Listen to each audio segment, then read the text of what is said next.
السلام علیکم دوستو، اردو کلاسک چینل پر خوش آمدید۔ آئیے سنتے ہیں رنگ آسمان قسط نمبر 93۔ معزز سامعین، آپ سے امید کی جاتی ہے کہ ویڈیو کو لائک کریں اور چینل کو بھی سبسکرائب کر لیں، شکریہ۔ لندن کی یہ رات ویران اور گزری بارش کی بھیگی بھیگی فضاؤں میں اداس اور ہرجائی سی محسوس ہوتی تھی۔ ایسے میں وہ تینوں مبہوت سے انداز میں ایک دوسرے کی طرف تکے جا رہے تھے، جیسے وہ انسان نہیں بلکہ بھوت ہوں۔ سڑک دور تک خالی تھی، کبھی کبھی کوئی موٹر کار گزر جاتی اور لمحہ بھر کو ٹھٹکا دینے والا سناٹا کسی عصبی چیخ کی طرح مجروح ہو جاتا۔ تم میرے پیچھے یہاں چلے آئے، کیوں؟ شفیق نے رابرٹ کی طرف سوالے نظروں سے دیکھتے ہوئے ناگواری سے پوچھا، جبکہ رابرٹ نے اس کی بات سنی انسنی کر دی، کیونکہ اس وقت خود اس کی اپنی حالت چیتن شرما کو دیکھ کر پتلی سی ہو رہی تھی۔ چیتن شرما بھی اسے بڑی غیظ بھری نظروں سے گھورے جا رہا تھا۔ تم سوچنا کہاں ہے؟ چیتن شرما نے اسی لہجے میں سے گھور کر سوال کیا۔ یاد رہے، اگرچہ چیتن شرما سوجنا کو پیراڈائز نائٹ کلب میں دیکھ چکا تھا اور شفیق کو بھی، لیکن وہ دور اندیش تھا، انہیں لوگوں میں سے تھا جو ترب کا پتہ ہاتھ میں رکھتے ہوئے بھی ظاہر نہیں کرتے، ماں سوائے موقع محل کے، ورنہ ترب چال بری طرح ناکامی سے دوچار ہو جاتی ہے، کیونکہ اگر وہ ان دونوں پر بالخصوص رابرٹ پر یہ بات ظاہر کر دیتا کہ سوجنا کو اس نے مذکورہ نائٹ کلب میں دیکھ لیا ہے، تو وہ ایک تو وہاں سے غائب کرانے کی کوشش کرتے، دوسرے رابرٹ بھی اس کے قانونی نرغے سے نکل سکتا تھا، تیسرے خود سوجنا بھی اس سے خوفزدہ ہو کر کہیں بھاگ جاتی، اس لیے وہ جلد بازی میں یہ بازی ہارنا نہیں چاہتا تھا۔ رابرٹ بھی ایک کایا تھا، وہ چیتن شرما کی حیثیت سے واقف تھا، یہ ایک دم انجان بن گیا جیسے وہ کسی کو جانتا تک نہیں۔ اس نے تیزی سے خود کو سنبھالا۔ سوجنا؟ کون سوجنا؟ میں تو اس نام کی کسی لڑکی کو نہیں جانتا۔ شفیق ان کی باہمی چپکلش سے واقف تھا، اسے سے سرے دست خاموش رہنا ہی بہتر سمجھا تھا، جبکہ ادھر چیتن شرما کو چالاک لومڑ سے اسی جواب کی توقع تھی، اس لیے وہ اپنا ترپ کا پتہ سنبھال رہا تھا۔ البتہ اس نے کورے جواب پر مارے تیش کے لال پیلا ہو کر کہا، ذلیل کمینے فراٹی، میں تجھے زندہ نہیں چھوڑوں گا۔ چیتن شرما ہتھے سے اکڑ گیا۔ تو کیا سمجھتا ہے کہ تیرے اتنے بڑے جرم پر پردہ پڑ جائے گا؟ اے مسٹر، زبان سنبھال کر بات کرو، یہ تم کالوں کا ہندوستان نہیں انگلستان ہے، سمجھے؟ رابرٹ نے بھی سی آنکھیں دکھائی۔ تم حضرات آپس میں لڑتے رہو، میں جا رہا ہوں، شفیق نے کہا اور تیزی سے ایک قدم آگے بڑھ گیا۔ رک جاؤ شفیق، چیتن شرما نے سے پکارا، وہ رک گیا۔ تم دونوں اب کہیں نہیں جا سکتے۔ چیتن شرما کا لہجہ اب شفیق سے بھی بدل گیا تھا، یہ بات شفیق نے بھی محسوس کر لی۔ لیکن تم مجھے نہیں روک سکتے، یہ کہتے ہوئے رابرٹ نے بھی قدم بڑھایا تاکہ وہاں سے کھسک جائے کہ چیتن نے سے بھی گھرک دیا۔ تم بھی کہیں نہیں جا سکتے۔ تم کون ہوتے مجھے روکنے والے؟ رابرٹ نے سے جارحانہ نظر سے گھورا۔ تم مجھے نہیں جانتے، میں یہاں ملکہ علی کا معزز مہمان ہوں، اور میں نے یہ بیگم پیلس میں سوجنا کے اغوا کے خلاف تمہارے بارے میں اپنی فریاد ڈال دی ہے۔ چیتن نے آدھے جھوٹ آدھے سچ کا سہارا لیتے ہوئے سے کہا۔ اس کے بعد پر رابرٹ ہی نے بلکہ شفیق بھی اندر سے پریشان ہو گیا تھا۔ لیکن اس میں میرا کیا قصور ہے؟ شفیق نے کہا۔ تم ایک مضبوط گواہ ہو اس بات کی کہ سوجنا کو تم نے واقعی رابرٹ کے ساتھ دیکھا ہے، چیتن ہوشیاری سے بولا۔ مگر اس سے کیا فرق پڑتا ہے بھلا؟ شفیق نے ظاہر بے پرواہی سے کہا۔ میں بھی رابرٹ کی طرح مکر سکتا ہوں۔ کیا تم اب رابرٹ کے ساتھ مل کر کوئی گیم کھیلنا چاہتے ہو؟ چیتن نے اپنی آنکھیں سکیڑ کر اسے گھورا۔ میں جانتا ہوں تم بھی سوجنا میں دلچسپی لیے ہوئے تھے، اب ضرور رابرٹ نے تمہیں کوئی لالچ دیا ہوگا، لیکن تم دونوں یاد رکھنا، یہاں بیگم پیلس میں ہمارے مستقل طور پر مقیم سیاسی ایجنٹ نے وائٹ فالکن نامی اس جہاز کے مسافروں کی لسٹ بما کوائف کے پہلے ہی حاصل کر لی ہے۔ وائٹ فال کے کپتان کنگ برڈ سے بھی رابطہ جاری ہے، اور تم مسٹر شفیق، چیتن شرما نے ذرا توقف کرتے ہوئے انگلی کا اشارہ شفیق کی جانب کر کے اسے مخاطب کیا، اگر سوجنا کے سلسلے میں کوئی جھوٹی گواہی دو گے تو تمہیں بھی قانونی سزا سے دوچار ہونا پڑے گا، اسی لیے تمہارے لیے بہتر ہے کہ تم میرا ساتھ دو۔ جیسا کہ مذکور ہو چکا ہے، رابرٹ وائٹ فالکن مسافر بردار جہاز میں چیتن شرما سے الجھ چکا تھا۔ وہ پہلے تو اسے عام آدمی ہی سمجھا تھا، مگر جب چیتن نے اسے دھمکاتے ہوئے اپنا تعارف اور اپنی حیثیت کے بارے میں بتایا تھا، جب سے بظاہر وہ چیتن سے دبتا نظر نہیں آتا، مگر اندر سے اس سے خائف ضرور رہنے لگا تھا۔ اب تو اس کا لندن میں بھی سامنا ہوتے وہ مخلاسا گیا اور پریشان بھی ہو گیا تھا۔ تم چاہتے کیا ہم سے آخر؟ بالآخر شفیق نے اسے پوچھ لیا۔ وہ سمجھ گیا تھا کہ چیتن شرما نے اس کے دل کا چور پکڑ لیا ہے۔ سوجنا کہاں ہے؟ بس یہ جاننا چاہتا ہوں میں، چیتن خشک لہجے میں بولا۔ یہ تم اس سے پوچھ دو، شفیق نے رابرٹ کی طرف دیکھتے ہوئے کہا۔ شفیق کے جواب پر چیتن شرما نے اپنے ہونٹ بھینچ لیے اور رابرٹ کی طرف متوجہ ہوا۔ تبھی چیتن کو ہی نہیں بلکہ قریب کھڑے شفیق کو بھی ایک زبردست جھٹکا لگا۔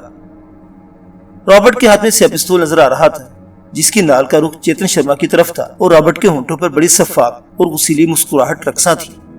بابا نند لال کے جھگی نما گھر میں اس ہربا نصیب جوڑے کی یہ پہلی رات تھی۔ دونوں رات گئے تک جاگتے اور بستر پر کروٹیں بدلتے رہے۔ آخری پہر میں جا کر ان کی آنکھ لگی تھی۔ اگلے روز وہ دن چڑھے تک سوتے رہے۔ جاگے تو طبیعت میں کسل مندی تاری تھی۔ رینا نے ناشتہ تیار کرنا چاہا مگر شوکی نے منع کر دیا۔ بولا، میں بازار سے کچھ لے آتا ہوں۔ لو بھلا کیوں؟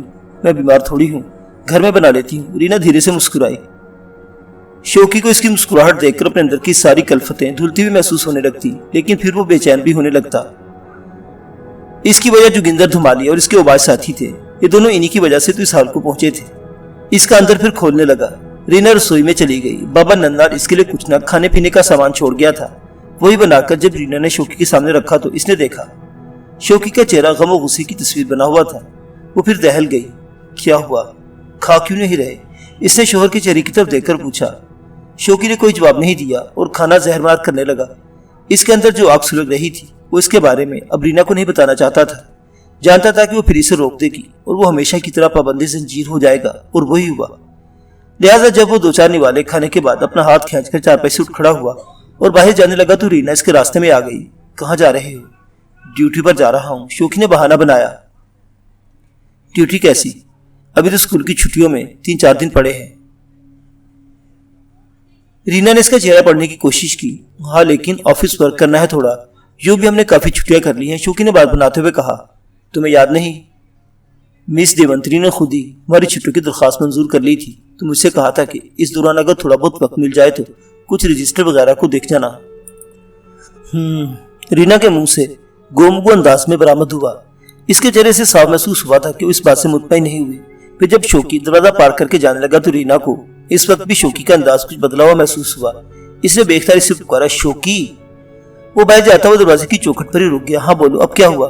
تم سیدھا اسکول ہی جانا۔ اور دیکھو رینا، شوکی نے اس کی بات کاٹ کر سنجیدگی سے کہا، مجھے ان حالات میں کیا کرنا ہے یہ میں اچھی طرح جانتا ہوں۔ کمال ہے، تم اس سے بھی زیادہ کڑے حالات سے گزرتی رہی ہو اور اب یوں ڈری سہمی دکھائی دینے لگی ہو جیسے شوکی نے دانستہ اپنا جملہ دورا چھوڑا تو رینا فوراً بول پڑی، میں آنے والے مہمان کی وجہ سے ایسا سب کچھ سہتی ہوں کیونکہ اب ہم مزید پہلے والے حالات کو سہنے کے متحمل نہیں ہو سکتے۔ تو پھر تمہارا کیا خیال ہے ہم اسی طرح ہر ایرے غیرے کے ہاتھوں بے خانمہ برباد ہوتے رہے، ڈرتے رہے؟ شوکی نے آج پہلی بار رینا سے ذرا سخت لہجے میں بات کی تھی اور پھر اس کی مزید کوئی بات سنے بغیر باہر نکلتا چلا گیا۔ اس نے اسکول جانے کا تو یوں ہی بہانہ بنایا تھا، ادھر حقیقت بھنڈی پاڑا جا کر جوگندر دھمالیہ کے اس خاص گماشتے شنکر سے بدلہ لینا چاہتا تھا۔ نند لال نے اسی کے بارے میں سے بتایا تھا۔ وہ بھنڈی پاڑے پہنچا تو اسے دیکھتے ہی جیسے سب کو سانپ نے ڈس لیا۔ یکا یک خاموشی طاری ہو گئی۔ دکان، ٹھیلے اور ڈھابے والے اور چھپر خانے میں موجود لوگ ایک دوسرے کو کوہنیاں مار مار کر اس کی جانب اشارہ کرنے لگے اور ساتھ ہی کان میں کسر کسر کرتے رہے۔ یہ لوگ وہی تھے جنہوں نے ایک روز پہلے ہی بابا نند لال کے تانگے میں اسے دیکھا تھا، جسے جوگندر دھمالیہ کے خاص گماشتے شنکر نے روکا تھا اور پھر شوکی نے اس کے سب کے سامنے پٹائی کر ڈالی تھی۔ شوکی بفرے ہوئے انداز میں ان کے درمیان چلا جا رہا تھا، پھر ایک دکان کے قریب پہنچا اور بولا، گیدڑوں کے ٹولے کا ٹھکانہ کہاں ہے؟ ایک نے اٹک اٹک کر دائیں جانب مڑنے والی ایک گلی کی جانب اشارہ کرتے ہوئے اسے بتایا، وہ اس گلی کے پار الٹے ہاتھ پر ملباری ہوٹل کی اوپری منزل پر رہتے ہیں۔ شوکی تیزی کے ساتھ اس طرف کو بڑھا اور مذکورہ گلی میں جا گھسا۔ تجسس کے مارے لوگ باغ اس کے پیچھے پیچھے ہو لیے اور مزید تماشا دیکھنے کے لیے دائیں بائیں سے آ کر اکٹھے ہونے لگے۔ چلتے واپس میں دبے لفظوں میں تبصرے بھی کرتے رہے، پکا مائی کا لال ہے جس نے جوگندر دھمالیہ سے تنے تنہا ٹکر لی ہے۔ ہاں دیکھو تو ذرا کس دھڑلے سے بھیڑیوں کی کچار کی طرف بڑھ رہا ہے۔ ایک بوڑھا متصافانہ انداز میں کہہ رہا تھا، مجھے اس کی جوانی پر ترس آوے ہے۔ ارے کوئی روکو اس نادان کو، یا یوں ہی تماشا دیکھتے رہو گے۔ شوکی کے تبصروں سے بے نیاز مطلوبہ گلی میں جا پہنچا اور بائی جانب مڑ گیا۔ اسے وہاں ایک نسبتاً بڑا ہوٹل دکھائی دی گیا جدھر کافی لوگ کھانے پینے میں مشغول تھے۔ یہ شاید بھنڈی پاڑے کا کانگی پار علاقہ تھا۔ اسے ادھر کے لوگ ادھر گزرنے کے حوالے سے نہ پہچان پائے، مگر اس کی شنی ضرور رکھتے تھے کہ کسی دیدار نوجوان نے کل جوگندر دھمالیہ کے خاص آدمی شنکر کو اسی کے علاقے میں پیٹ ڈالا تھا۔ ظاہر ہے ایسی خبر یہ جنگل کی آگ کی طرح پھیل گئی ہوگی۔ وہ دندناتا ہوٹل میں داخل ہوا، مگر اس سے پہلے اس نے اپنے نیفے میں اٹھتے ہوئے گراری دار رامپوری چاقو کی موجودگی کی تسلی کر لی تھی۔ ساتھ ہی اس کے پاس ایک بارودی پستول بھی تھا جس نے کمر کے پیچھے اڑس رکھا تھا۔ یہ پستول اسے ایک محاذ میں ہاتھ لگا تھا۔ تمام لوگ آنکھیں پھاڑے اس کی طرف تکنے لگے۔ انہیں میں جوگندر دھمالیہ کے ڈشکرے بھی تھے۔ وہ اس کے چہرے کے تیور سمجھ سکتے تھے اور ایک دم محتاط ہو گئے۔ شنکر کے چہرے سے دیکھتے ہی پہچان گئے تھے۔ انہوں نے فوراً اپنے ساتھیوں میں کسر پسر کرتے ہوئے اس کے بارے میں ایک روز کے حوالے سے بتا دیا۔